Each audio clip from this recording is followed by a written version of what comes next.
example. Everybody's seen basketball. Now, can you imagine going to a basketball game with some of the most fantastic basketball players? But you get to the game and you realize there's no basket. How exciting would the game be? How long would you be sitting watching? If you would be going to play basketball, if you would be playing basketball with no basket, how long would you be playing? In sports, we usually say, no goal, no game. Same in golf. I mean, golf with no hole. How exciting is that? It's basically, there's nothing going to happen. But you see, most people go through life with no goal. The goal might be to pay the bills by the end of the month. That's their goal in life. And they wonder why they don't get anywhere. And you see, we as human beings, we are goal-seeking, like a goal-oriented missile. But if we don't have a goal, we're just going to go around in circles. I usually try to explain the way we think is like a taxi. Today when I got to the airport, I located the taxi, I got into the taxi, I located the address in my calendar, I gave the address to the taxi driver, and we went off to my hotel. 15 minutes later, we were at my hotel. And you see, what most people do in life, they talk about what they don't want. Have you noticed? I don't want any more bills. I don't want to get fired. I don't want to gain weight. I don't want to this. I don't want to that. I don't want to. Don't want to. If you imagine me at the airport today, getting into the taxi and starting to explain to the taxi driver where I do not want to go. I do not want to go here. I don't want to go there. Sooner or later, the taxi is going to start driving around the airport. Until I get pissed off at the taxi driver and get in another cab. That's what a lot of people do. They go around and around and around and around. Then they get another job and still going around and around and around. And the taxi of life will continue to go around until you get a specific address where you want to go. And you see, a lot of people say they set goals based on their past. And you see, that's the wrong way to set a goal. You cannot set a goal moving forward based on where you've been. You want to set a goal based on where you want to go.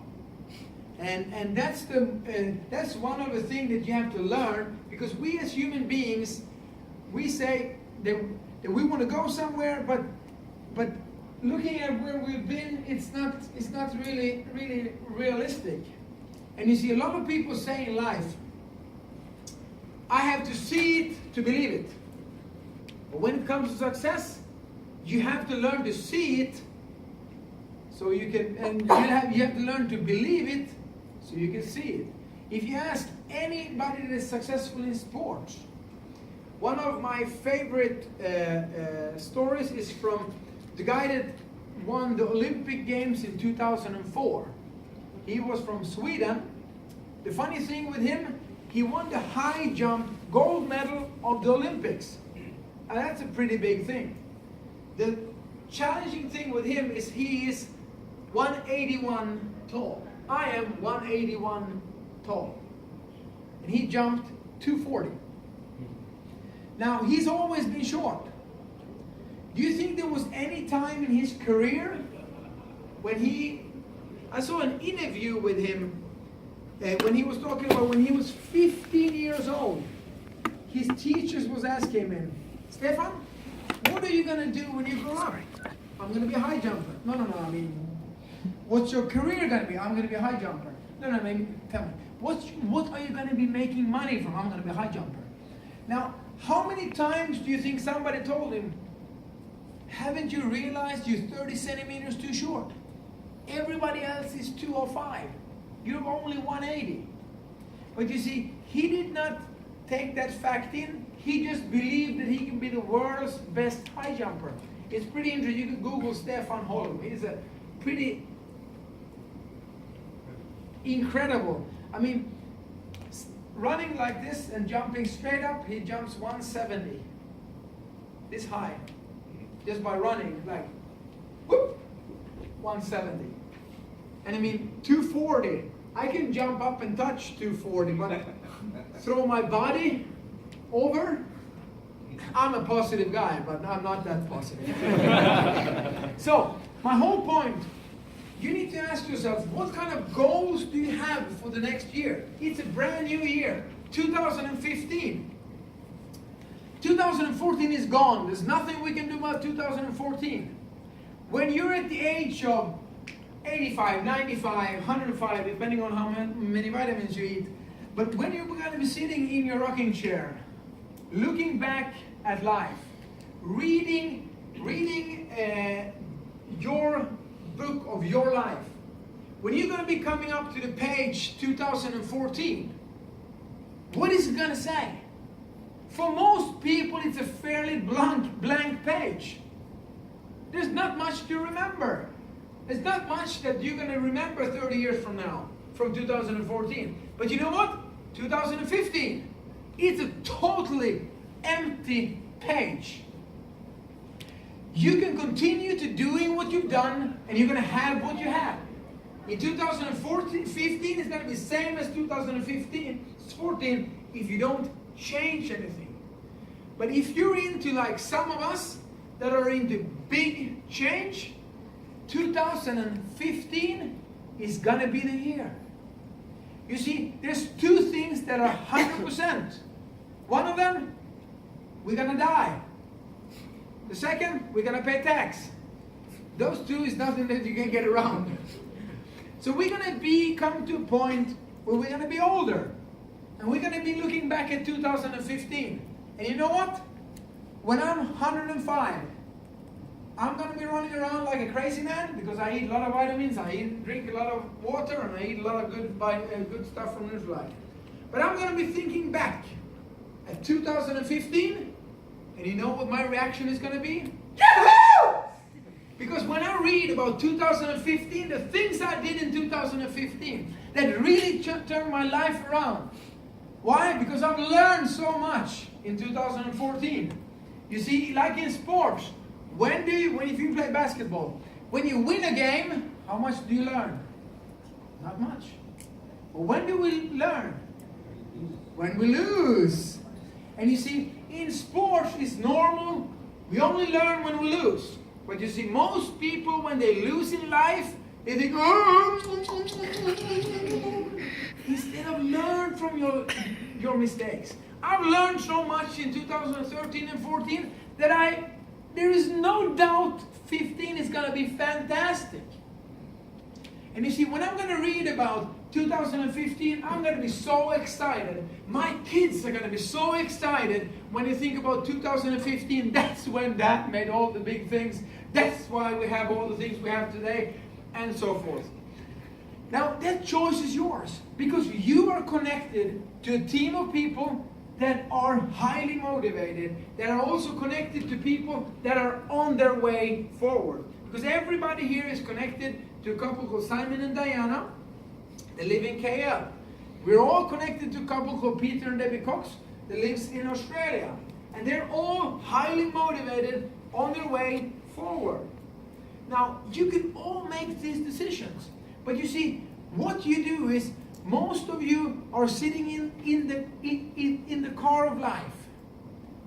You know, in an automobile, what's larger, the windscreen or the rear view mirror? Windscreen. Do you know why? Because the future is more important than yesterday. And how have you gone through life so far? Have you looked more forward than backwards? Most people go through life looking in the rear view mirror, and as soon as the road turns, they're looking back and they crash. That's why we want to look in 2015. We want to learn to look forward and cut off what we have with us. I just read a very, very good book by a gentleman called Joel Osteen. It's called You Win, You Can, You Will. He's a pretty pretty funny guy. He's actually a pastor from Houston, Texas. He runs the largest church in the U.S., but there's Muslims, there's Christians, there are atheists, there's all kinds of people. The funny thing is, I used to go to NBA games when I lived in Texas at the Houston Rockets. They had a gigantic compact center stadium. In 2003, the Joel Osteen guy, he actually bought the building and put $95 million into renovation, into lights and sound. Now it's his church building that he fills up every Sunday. He got 16,000 people coming. Now, the book, he's talking about, basically about success. And he's talking about most people have so much baggage that they could never ever board a plane because they can never afford to pay for the extra luggage, for the overweight. You see, he said, if you want to succeed in life, you have to learn to travel light. You have to learn from your mistakes, but don't carry them with you. You see, most people carry everything that happened to them. Who knows anybody that carries all the mistakes with them? Yeah. When we know ourselves as well, right? We don't want to put up our hand about that. So, in 2015, some things that you may want to change is to let go of your past failures so you can run faster to the future. And you see, that's what we'll be talking about this weekend. And you see, we as human beings has a little bit of a challenge to learn to believe in ourselves, to run forward. But at this weekend, you're going to see people that have succeeded, you're going to hear from them, and you're also going to get the feeling. And that's when we get 3 days of positive input. We are going to get rid of some of the negatives that we have in our brain that keeps us back. That's what got me going. And you see, in life, we always have a choice to go forward or backward. Life is never static, that is stand still. We're either going forward or backwards. And that's why we have to decide to don't go with the flow. Because if you go with the flow, you're getting where everybody else is going. You have to go upstream.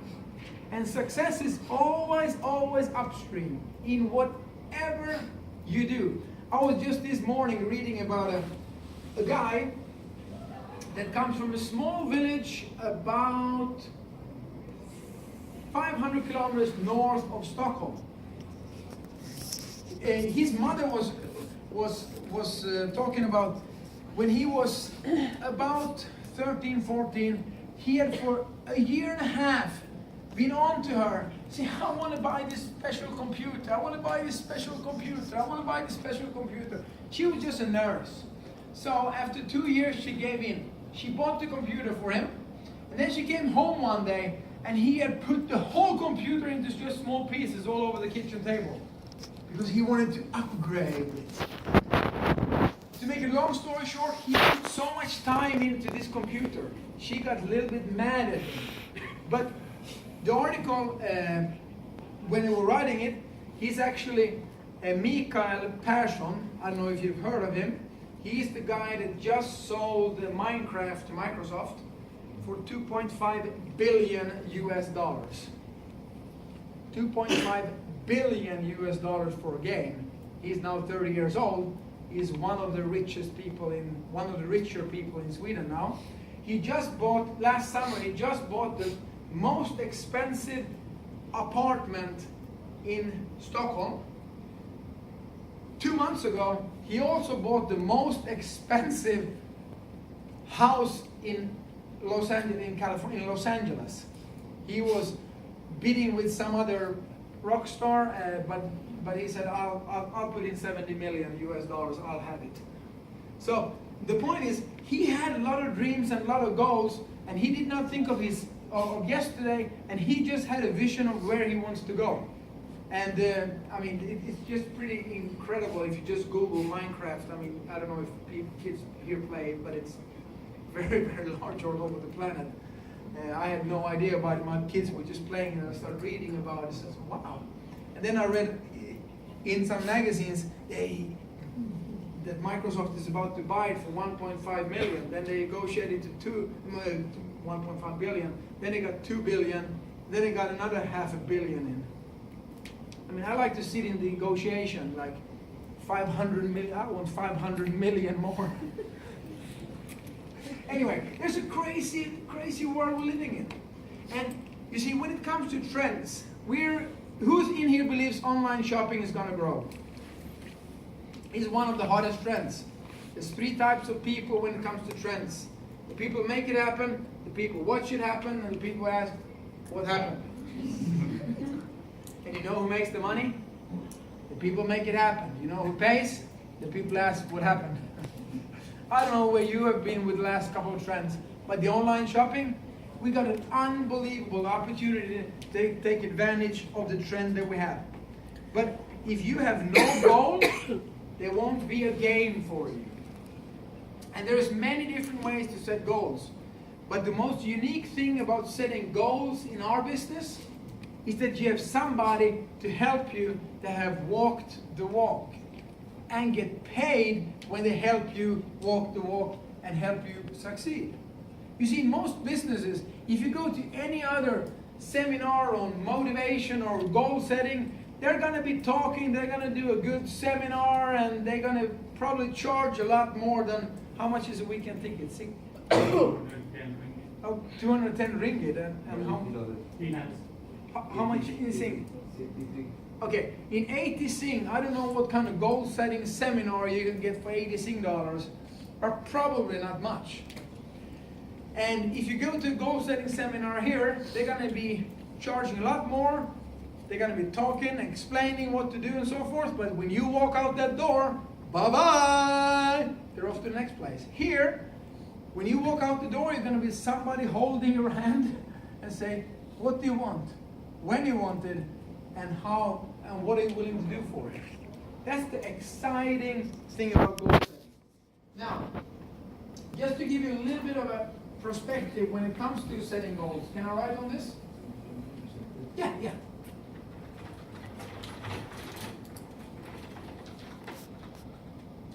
When it comes to goal setting, number 1, you have to write it down. I can't write, so write it down. I don't know how you spell it.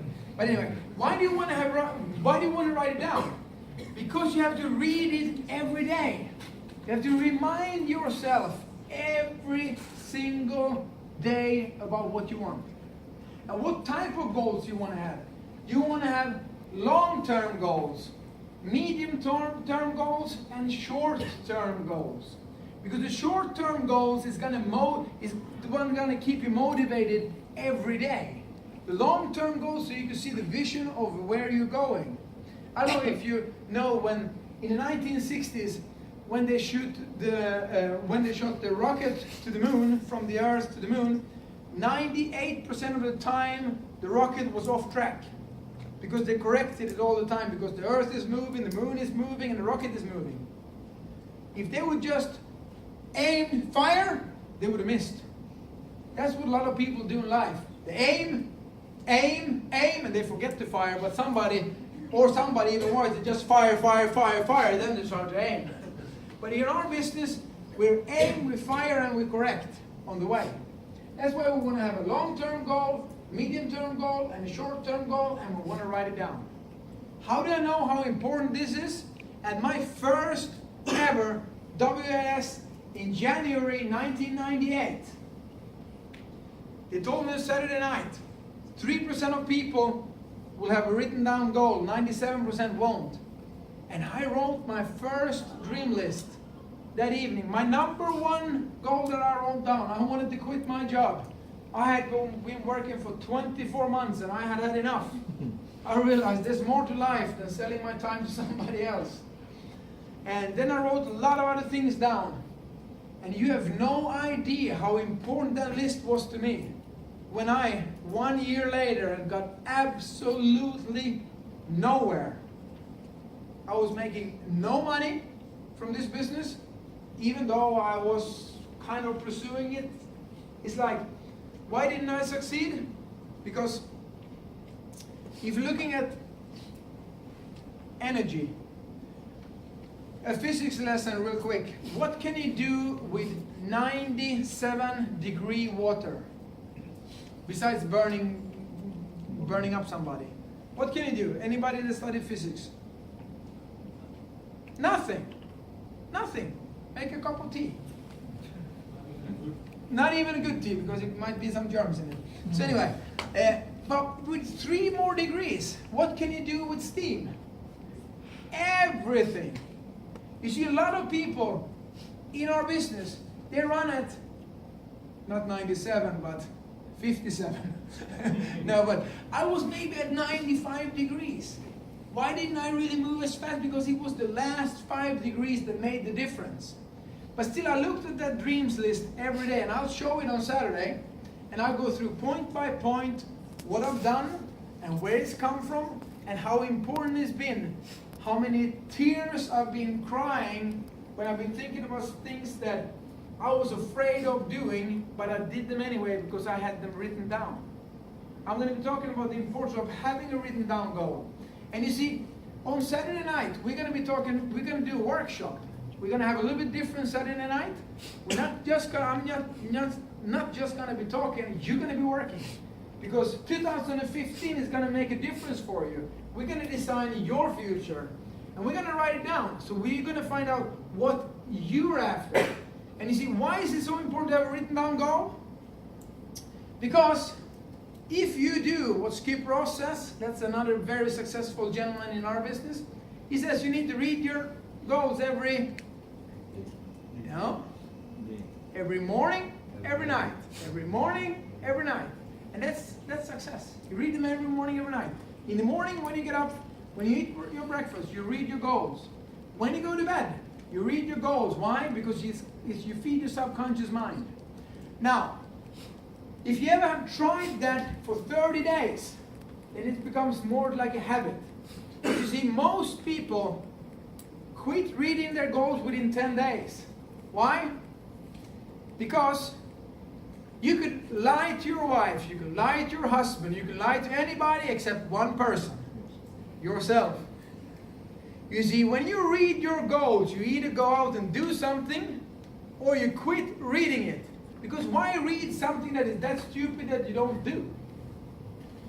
Because if you're reading your goals and you know that you're not doing anything, why would you continue to read it?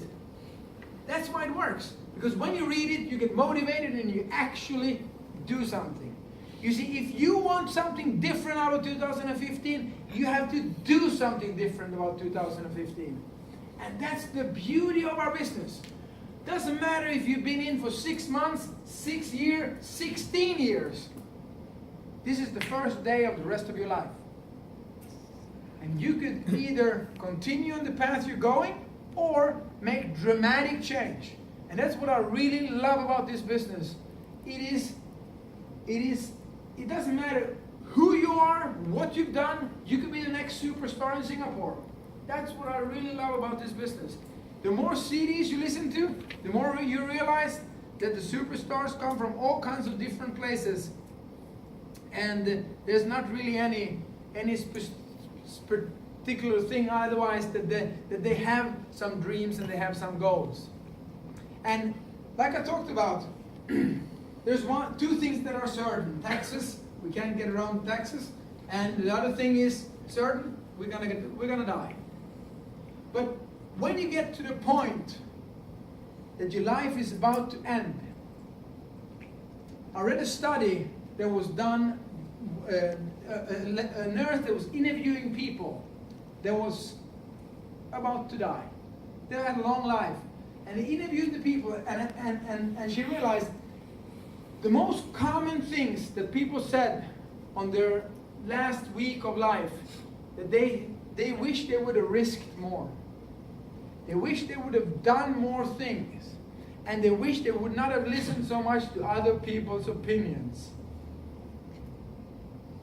Now ask yourself, how many things has there been in life that you wanted to do, but you didn't do because of other people's opinions? That's probably the most common killer when it comes to doing something more out of life. And I I read in a book a long time ago about where is the wealthiest place on this planet. Some people think it's where is oil or where is diamonds or something. You know where the wealthiest place in Singapore is? It's a graveyard. Why? Because there's so many ideas, so many dreams that the world never saw. Because of somebody had an opinion. Why do you think you could do that? Why do you think you can learn to sing? Why do you quit doing that? It's never going to work. And they took that idea and that dream, they took it to the grave with them. Now if you imagine, you fast forward your life to when you get too close to the end, and you're laying there about to take your last breath, you have your family around you, and then all the dreams and goals that you have is going to come there, stand there with angry eyes, looking at you. Say, we came to you, and you were the only one that could give us life, and now we're going to die with you. If you would die today, what dreams, what goals would die with you? One thing is for sure, the day I die, I'm going to make sure that I fulfill everything that I can fulfill, because I want to be dreaming to the day I die. And I know if you live my life on the edge, that is where the future is built. And make sure that you're not going to be a person that is kept back because of fear, kept back because of other people's opinion, because you're in Network 21, guided with Pete and Debbie Cox, Simon and Diana, that are dreamers and are holding your hand to just let you step by step take the next step towards your future.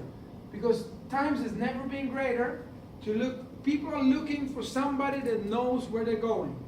So anyway, again, think about Friday. Think about what do you do Friday night that's gonna get you closer to your dreams and your goals. If you don't have a clear dream, clear goal, make sure that you be there on Saturday. So we together can actually set some goals and go through the process of goal setting. Sorry if I got too much emotional about, but it's life. And we are human beings. We're motivated by two things. Seeking of pleasure or the avoidance of pain. One of those two things. When you wake up tomorrow morning and go to work, you're going to realize when you open your eyes, you open them for one or two reasons. Seeking of pleasure or the avoidance of pain. Either you're running to the office and say, yes, woo, I'm so excited, yeah. Or you go into the office, just have to go there so I can pay the bills, so I can have my house, because otherwise it's get wet to sleeping on the street. One of those two things are going to motivate you. And you know what? Avoidance of pain is usually the easier one to get motivated by. But we also then got the carrot, talk about seeking of pleasure. But anyway, I hope you got something out of it. My 30 minutes are already out. And my main goal every time I'm standing in front of an audience is to lift you up, shake you around, put you down again, to get you to thinking in a different way. Because if I can get you to change your thinking when you go out this door, you could totally change your life, your children's life, and your grandchildren's life. But if you don't change your thinking, you end up where you're heading, and if you're satisfied with that, keep going. But if not, this is a train that is moving and is leaving the station, and we're going for the future. Hope to see you somewhere someday. Thanks for listening. Thank you.